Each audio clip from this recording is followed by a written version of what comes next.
vzpostavili štab, kako težka je bila sama intervencija? Ja, intervencija je bila zelo, težka, gledana iz te stvari organizacijske. Treba je bilo zagotoviti ogromno suporta, logističnih stvari, katere se je pričakovalo, da bodo gasilci potrebovali. Vemo, da se vse trgovine in vse te zadeve od 10 ure v glavnem zaprejo. In če imaš ti 314 gasilcev na delovišču, plus vse ostale opremo, je treba zagotoviti ogromne količine pitne vode, treba je zagotoviti tople obroke, treba je poskrbeti tudi v primeru, če se kje zgodi prenočišča. In na to smo se pripravljali nekako do 12. ure zvečer, da smo vse to zagotovili in mislim, da so bila zelo dobra stvari se bila organizirana. Gasilcev je bilo več kot 300, kaj pa policistov?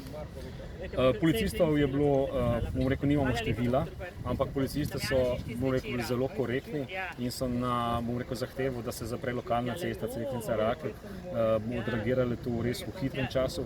Na vseh teh vstopnih točkah na intervencijske področje so vstopali in so jih vse vodili evidenco in da so se izkazali za zelo dobro in da so organizirano vodnika za to. Zakaj se je evakuiralo bencinsko črpalko na Rakeku?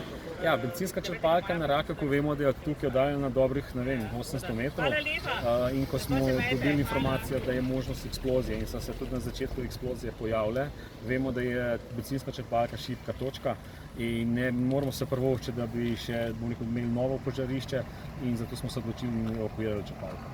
Kako bi lahko prišlo do eksplozije na bencinski črpalki, če je 800 metrov narazen? Ja, zadeve, ki so v sami tovarni, se lahko iz nekega prikladišča odlomijo in odletijo.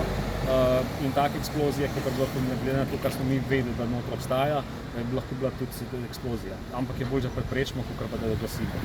Kako je z vodo? Kako se reče? Zajetja, smisel zajetja. Da ne bi plini uhajali v vodo, nekaj sem brala. V enem potoku so nekaj naštimali, da se ne bi... Ja, zadeva je taka.